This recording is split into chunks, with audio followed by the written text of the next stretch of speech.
This is Before the Bell, MMA Oddsbreaker. Desert Kalikas, I'm Frank Trigg. This week, we're talking about UFC 194, Aldo versus McGregor. Finally, at least as of right now, time of taping, this fight's still a go. Anything could happen. I got to be honest with you. This is the biggest card of the year, easily for 2015 for the UFC. It overshadowed Mendez and Edgar so much that people even forgot the fight was happening. And this could be, the main event could be the biggest fight in UFC history. It is quite possible it could be the biggest fight, depending on how this thing pans out, depending on how it rolls out. It is an incredible buzz about this fight right now. First co-main event, though. Let's get to that. Rockhold, Weidman. Now, traditionally it used to be the championship fights, the lighter weights would go first, and the bigger weights would go second. So traditionally, this would be flip-flop. It would be McGregor and Aldo as a co-main event, and Rockhold Weidman is the main event. But Conor is so polarizing, it's made him the main event. Do you think that sting has hurt anybody at all? Has it bothered Chris Weidman as a champ, or bothering Luke Rockhold as the challenger, that they're like, we've been regulated down to the co-main event because we're not as polarizing as the challenger is in the main event? It's possible. I don't think so though, because both these guys are such intelligent fighters. I mean, Rockhold and Weidman both, and they understand the game as well. So I don't think it's going to bother them too much. And honestly, it's a little bit less pressure in co-main event. I mean, the spotlight's still on you, right? And they got all sorts of pressure just for the title and all that comes along with it. But I mean, in a way, right? Wouldn't it be a little bit, just a tiny bit less pressure, not being the main event of the evening? So it might be kind of a breath of fresh air in some ways. But no, I don't think it's going to bother them too much. But it is surprising, right?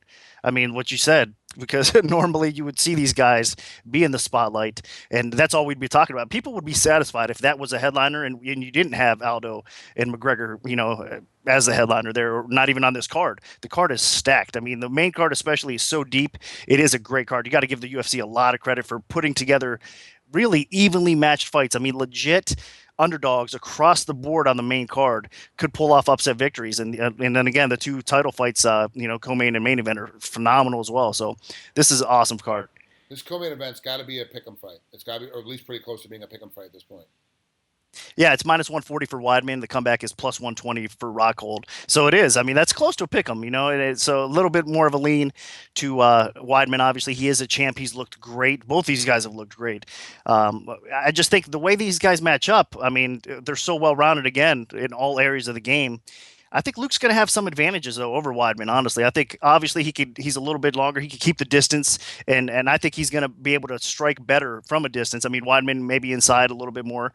He's got more pure power, I think, knockout power, and Weidman has a heck of a chin as well, so he's got that going for him. But I still think that his striking attack. Rockhold's, that is a little bit more versed. He could throw a variety of attack at you. I mean, his kicks, he mixes in some nasty body kicks as well. He has nice boxing to go along with it, and then he transitions to his takedown game very, very well. Now against Weidman, it's going to be hard to take him down, obviously, and it might be Weidman actually looking for some takedowns, but he's got to be careful because on the ground, even though Weidman's wrestling's phenomenal, his grappling is great. He's got nasty ground and pound. Rockhold's a little bit more dangerous though. I mean, his submission game is sick. So I think Weidman's going to have to be careful in all areas of this fight. I think if it hits the ground and Weidman's on top, he's going to win this fight easily. Because, yes, Rockhold's game is great on the bottom, but remember, you're on the bottom. You're losing the ability to get away. You can't get up and walk away from a guy if you feel like too much danger, which Weidman can when you're on top. And he can't really punch. The punches and any kind of body knees or anything like that from underneath when you're on your back are nullified. They're not going to do any kind of damage at all. They look good to some judges, but the reality of it is they do no damage at all. So really all he has is a submission game and a survival game when he's underneath. And Weidman's ground and pound is so nasty, you might hit him with a couple of things. You might bang him with a couple of elbows. Eventually he's going to start cracking you with a couple of his own elbows, a couple of punches, and change the entire fight. Height-wise, Weidman's dealt with this pretty much his whole career, having that taller opponent, the long, lankier opponent. We saw Anderson Silva and how he dispatched him. But Rockhold's wrestling ability is the deciding factor in this one. It's not as good as Weidman's as of late, but come Saturday night, I think it might be just as good as Weidman's. He's been spending a lot of time really working on it. I think really for MMA that Weidman's got a really good takedown game and takedown defense game. I think this game is going to be kept on their feet. If that's the case, then Luke's going to win this fight because, like you say, he's so much more diverse. But if I got to put money down right now, and Rockhold is the underdog, but there's really I'm not making any money really either side. Do I still just bet Luke on this one, or I just kind of leave this fight completely alone and enjoy it on my own? I think this is a dog or pass situation with Rockhold, honestly. I mean, you're getting plus 120 value right now. It's a little bit higher. It came down a little bit. We might see it creep back up, so it'll go back and forth a little bit more, too. But yeah, I mean, this is a very interesting fight, a close fight, like we said. The thing with me with Weidman, he might get top position, but like you just said, on fight night, I think he's going to struggle getting those takedowns a little bit. And if we watch his fights in the past, I mean, early on, he might be able to get a takedown or two, but he kind of stops going for takedowns at times as the fight progresses a little bit, too. He doesn't really go after those takedowns. So I don't think the fight will hit the ground too much. If it does, I mean, maybe it's Rockhold in a scramble or something, trying to catch him in a choke, or who knows what. But I think the most part of this fight, it does stay up on the feet, and I think Weidman kind of gets outpointed a little bit. If we've seen Vitor Belfort early on in his last fight, I mean, Vitor had some success. I mean, he was doing some damage with Weidman early on. But Vitor, of course, we all know he has a tendency to fade, and then his takedown defense is not anywhere near Rockhold's, right? So gets put on his back, and then the fight's I mean, Weidman does his thing and starts destroying him. Rockhold's a different beast. If Rockhold starts getting Weidman hurt, I mean, he's a finisher. I think not that Belfort's not, but I think Weidman's not going to be able to rely on his wrestling as much either in that spot. And I think Rockhold possibly could finish him. So very close fight. I think we are probably going to see a new middleweight champion. And that's kind of crazy to say because Weidman has looked great. I mean, he's beaten Anderson Silva. He's beaten Machida. He's just dominated people, looking great. I mean, looking like he is the next guy to reign for a long time, you know what I mean? Like to hold that title. But interesting matchups. Middleweight is stacked. And Rockhold is definitely one of those guys that could come and pick him off and win the title. I love this fight. I can't wait for it to happen. I'm definitely going to be on pins and needles this whole fight, but I agree with you. I think we might see a new champ at the end of the night, but I'm not going to be surprised either way. You know, it really won't surprise me. Let's remember, Weidman's been there before.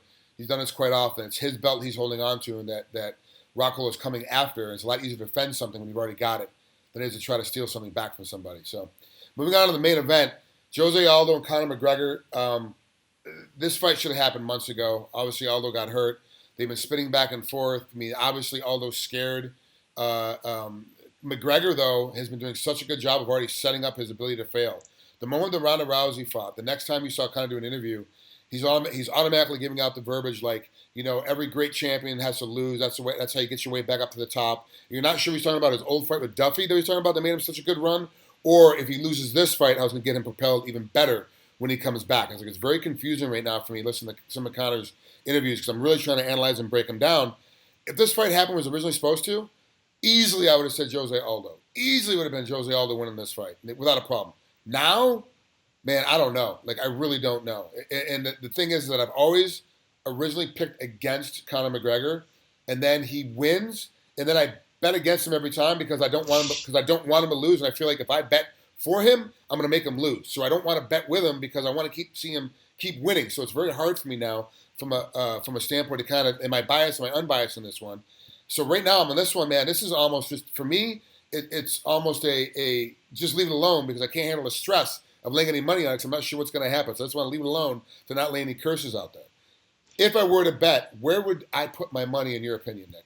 Well, it's another one of those things that I think it's a numbers game, really. I mean, right now the lines creep down to minus 120 for Conor McGregor. The comeback is even money on Jose Aldo. I mean, Conor's favored, and I opened him a higher favorite, believe it or not. It's just all the money that pours in on Conor McGregor, especially by fight day. We're going to see this line creep back up.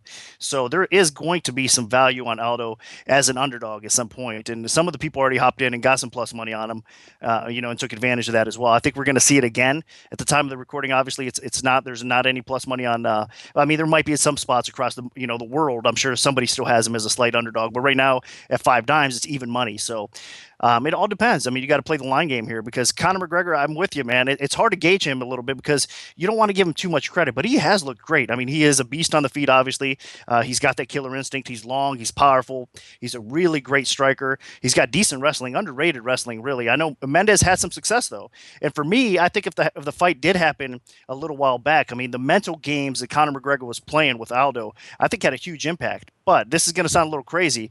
I do think that loss, I mean, when Conor ended up beating Mendes and he saw Mendes lose, at the same time, he took something good away from that. I mean, Mendes ended up losing the fight, but Mendes was able to hit Conor McGregor hard. I mean, he landed a couple very clean shots. So he's hittable. I mean, obviously other people have as well, but I think Aldo has that special knockout power as well. He's a great striker, so he can have some success on the feet, no doubt about that. And then we also seen Mendes take him down. right? And I think Jose Aldo, I mean, underestimated wrestling game as well. He's got some offensive wrestling skill. I mean, obviously his takedown defense we know is legit. I mean, he's hard to take down, and he does have a huge ground advantage. I mean, Conor McGregor, I still think needs to be tested on the ground against a very good grappler. Even though we don't see Jose Aldo subbing a lot of people out there, I still think that he's got the edge on the ground. So, to me, I think he saw some vulnerable spots in McGregor. So that can only boost your confidence. You know what I mean? Seeing him fight another world class fighter, even though he got the win and he did look impressive, you got to give Conor credit. There's still some flaws in his game that got brought out. The more times you get to see somebody, especially against high level competition like that, the more you can learn from it. So I think with Aldo having more time, he's probably a bit more prepared right now than he would have been maybe, not long ago when the original matchup was supposed to take place. But this is a tough spot because I could realistically see either guy knocking each other out. I mean, that's how good they are on the feet. So awesome fight. This is an incredible fight, and for me, in the interview I did with Chael Sonnen earlier in the week, we talked about how this fight could legitimately be the biggest fight in UFC history, depending on how this thing pans out. And really, we won't know those numbers until Monday morning. We go back and look at pay-per-views and look at gate and all that kind of stuff. It's going to be an incredible fight, an incredible weekend, and really a way to top off the 3 fights they've had in a row. This is a great way to finish off the weekend with this main event. I'm going to leave this one completely alone. I can't handle it. Just sitting here talking to you about it is stressing me out about which way do I bet how to beat it. So I'm going to lay it alone, and I'm going to sit down and just watch it on TV and end up throwing stuff at the TV screen for sure, no matter who wins or how it goes. Yeah, it's tough, man. Like I said, I'm leaning a little bit more towards Aldo for value. I mean, and especially if you get some plus money out there on him, because man, it's one of those situations. I've said it before on actually other shows as well. I mean, to be the man, you got to beat the man. And right now, I mean, Jose Aldo is still the man. He hasn't lost a fight in a decade or so, and he just ran through some quality competition. And we were just talking about Frankie Edgar. He's got to win over Edgar. He's got to win over Mendes. He's got to win over a lot of great fighters throughout his career. So the pressure is definitely on him. I mean, he wants to keep that strap. And Conor, with all the head games and everything, it is interesting, and he's a legit contender. So it is going to be interesting to see how it plays out. But I think there might be some value on Jose Aldo at an underdog price. There you have it. That's Kalikas. I'm Frank Trigg. This is Before the Bell. We'll see you again here at MMA Oddsbreaker.